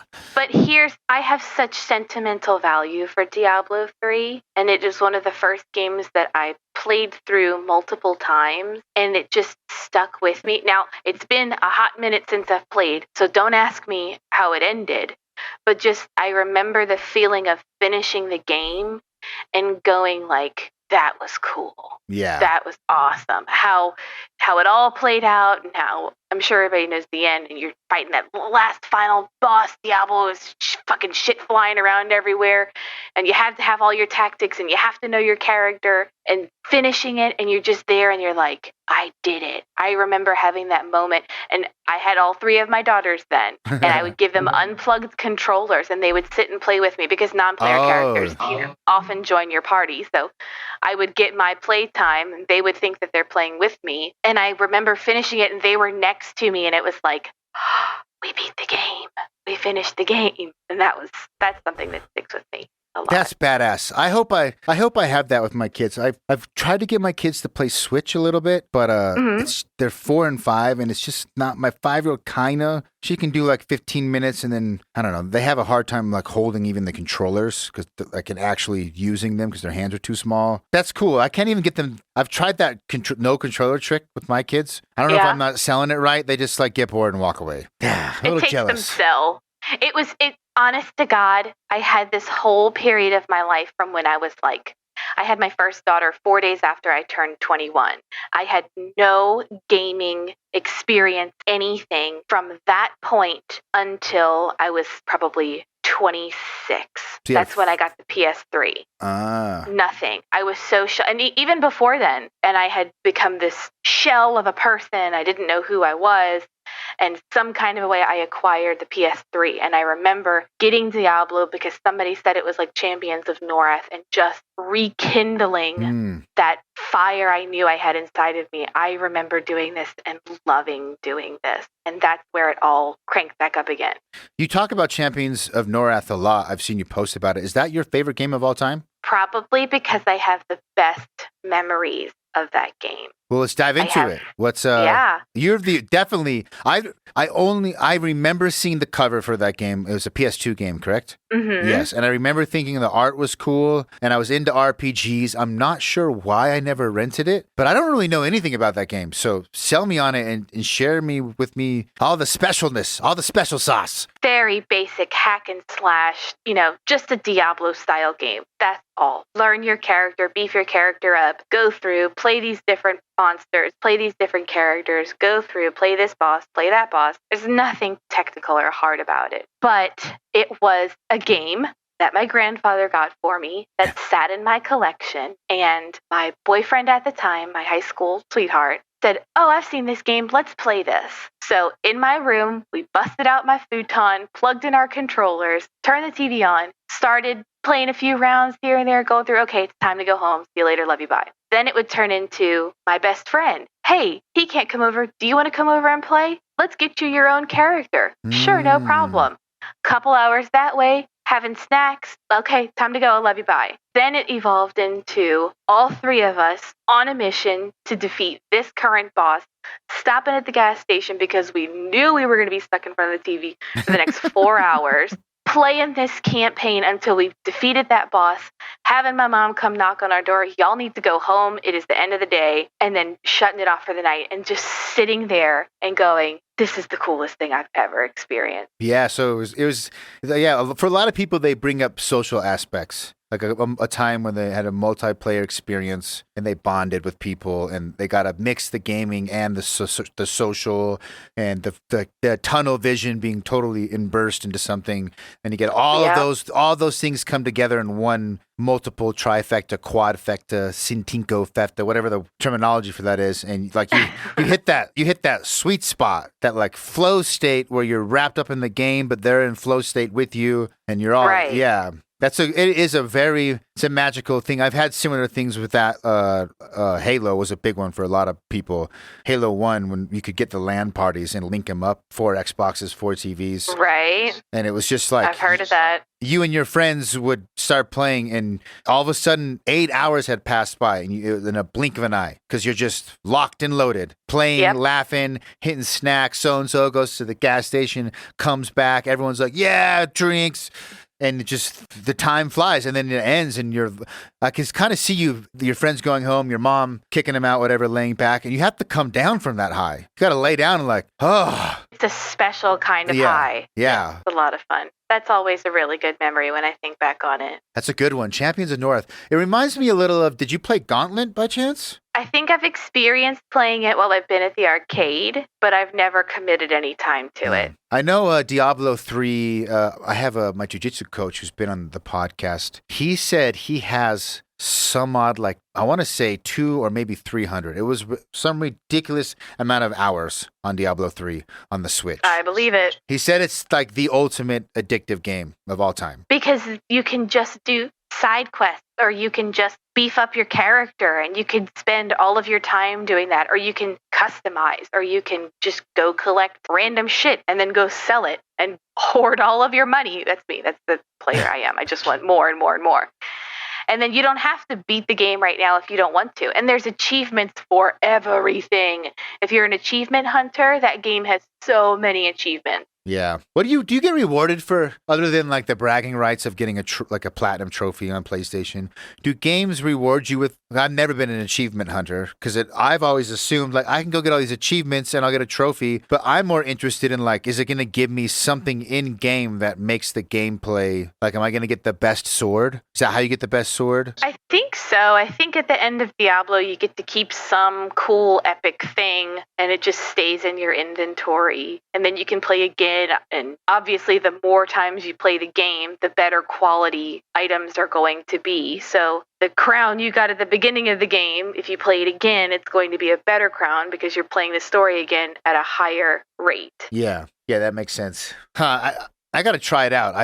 I know Diablo is one of those, like, I gasped at you never playing Doom. I really can't judge, because there's a lot of like monumental series that I've never played, Diablo being one of them. I mean, that's like, Diablo's up there with one of the most legendary IPs in existence. I mean, Blizzard has that and Warcraft and StarCraft. I mean, they got like some big hitters. All 3 I've never really played. So they're good. Yeah, they're all good. I know StarCraft, people swear by StarCraft 2 as being the greatest RTS, and World of Warcraft obviously has this reputation of just stealing lives away with no remorse.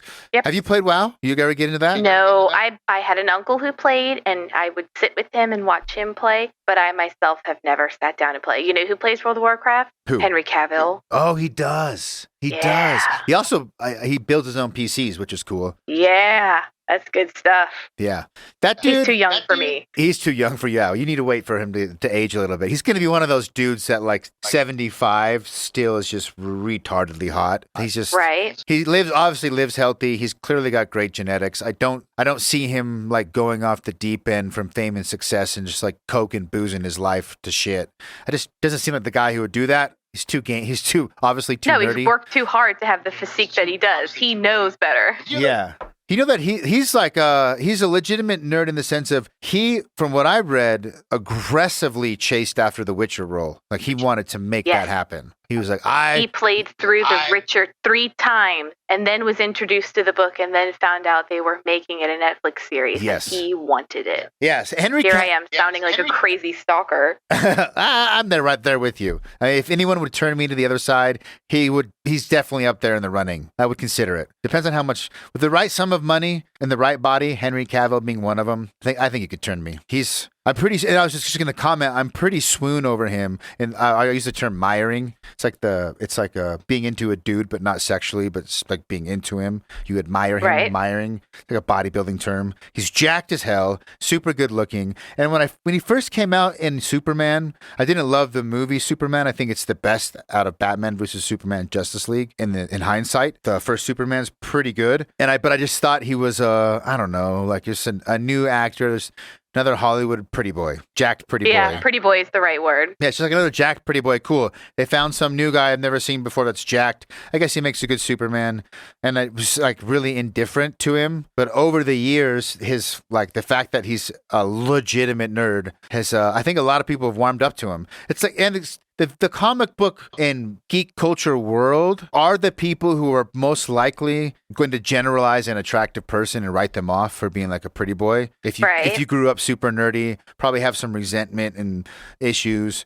But that's like he did everything perfectly to like appease himself to the right crowds. It's like, actually, yeah, I'm jacked, but bro, I played The Witcher 3 times. How many hours? How many hours do you have in The Witcher, bitch? Like, oh shit. If anybody's going to understand this character better, yes, put him up here. But for right now, I think it's going to be me. Have you seen The Witcher on Netflix? Yes, and overall, I really, really enjoyed it. It had some of the highest highs, specifically the very first fight scene in the first episode in like the town kind of alleyway when he just destroys those like 5 dudes in one camera. It's a singular camera shot. That's some of the coolest choreography. I mean, I jumped out of my seat like, woo, hell yeah. I was screaming at the TV.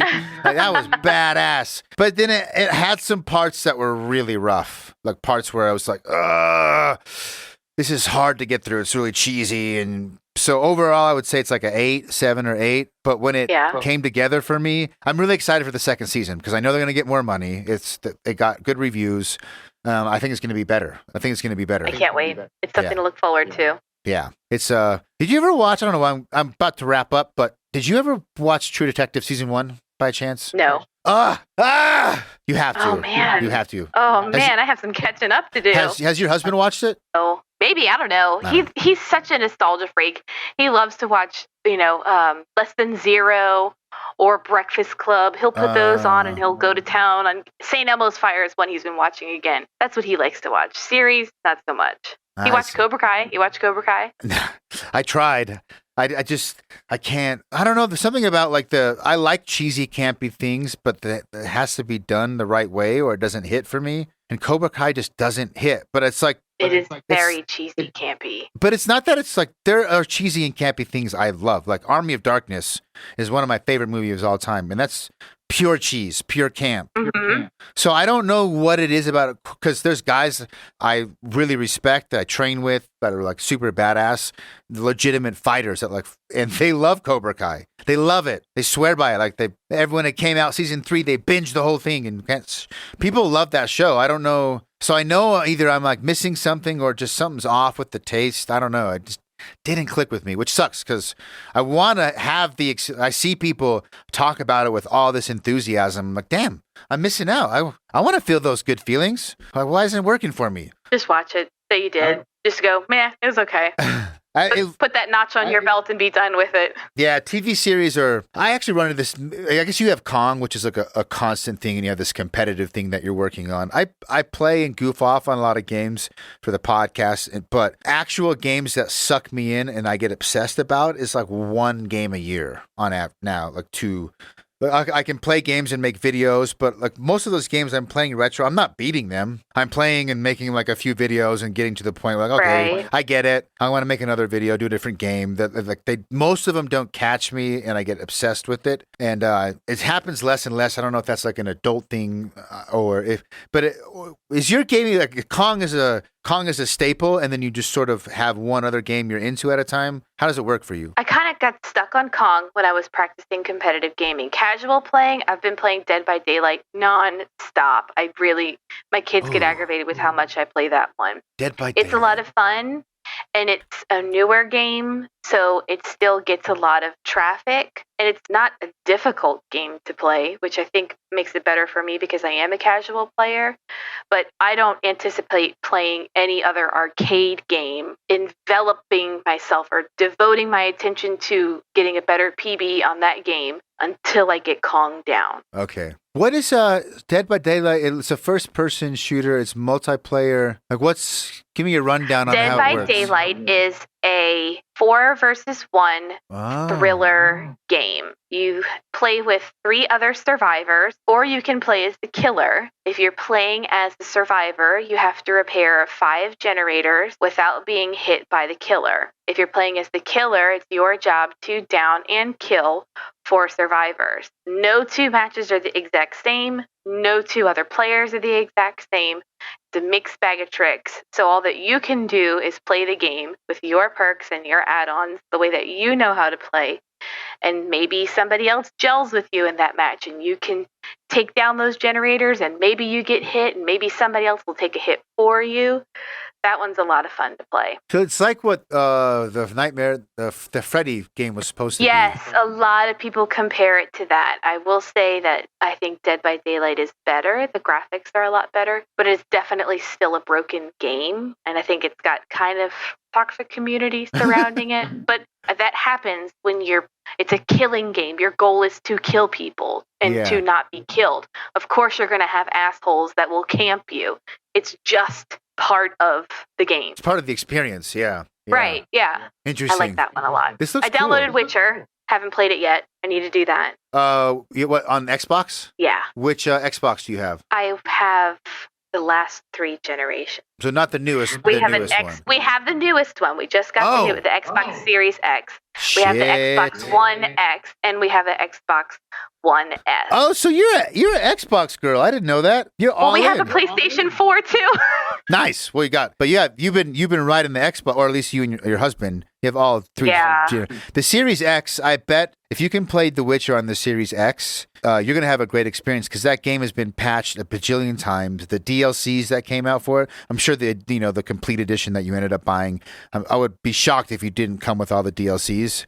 Specifically, the last DLC, which are something wines, death and wine, or blood and wine. Wine, hell yeah. Blood, yeah, you had me at wine. The last DLC, it unlocks the ability, you get like a winery, like house that you like, it's like base building mechanics. So as you do more stuff, sweet. you have a home base, you get more people, more wine, more gear. And the DLC itself is like 30 hours, the story. And it's my favorite part of the whole story is not the main campaign, but the last DLC, which is like almost a sequel. And the Xbox Series X version, I'm sure will be like on backwards compatibility mode with the extra hardware. I bet it runs really smooth. All right. Yeah, you should. That's my number 1 game on Steam for hours played is Witcher 3. Okay. So you should try. to do I will that. try Cobra. I will give Cobra Kai another shot. And what I sold you on like 3. I sold you on TikTok. I tried to. You sold me on TikTok. I tried to sell you on TikTok, Doom, and Witcher. Anything else? Yeah, it won't take much for me to get into Witcher. I've done far worse for way less, so that's a pretty sweet deal if you ask me. Oh, you don't have a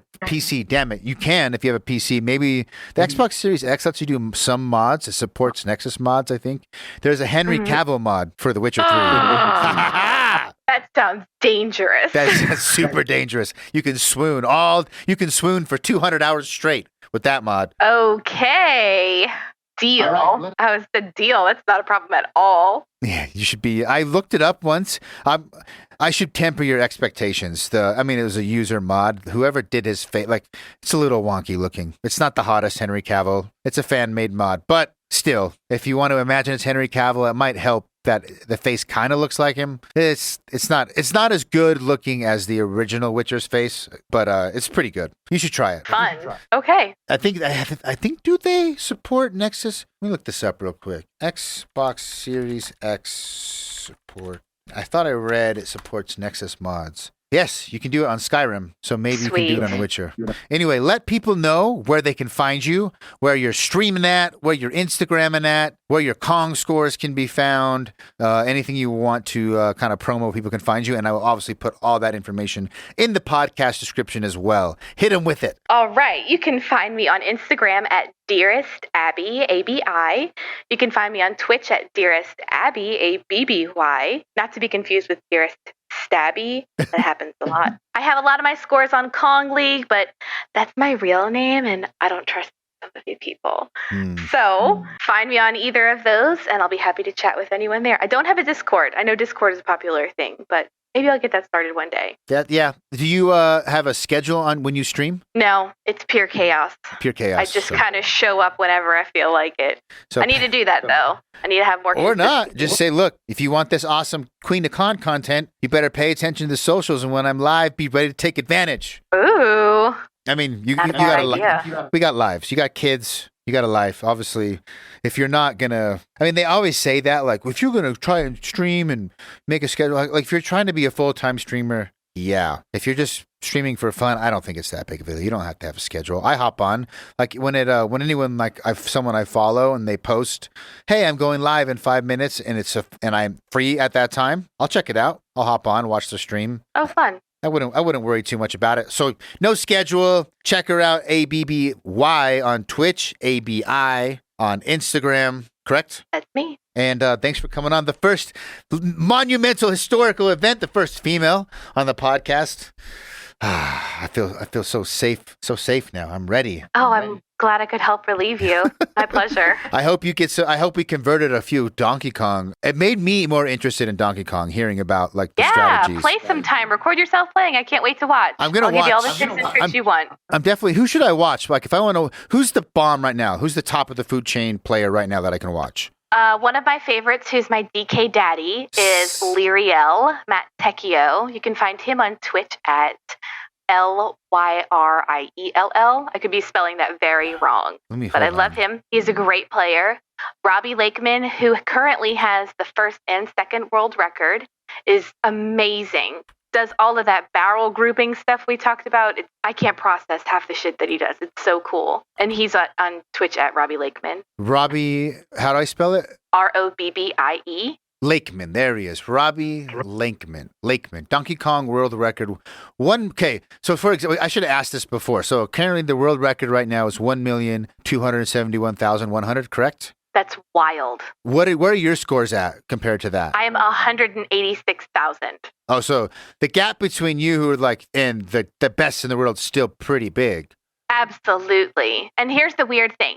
So the game ends at level 22. It stops at a certain point. You die off automatically. So you have to make it from level 1 to level 2, all of those. And there's multiple boards per level with enough guys to last you until the end of the game.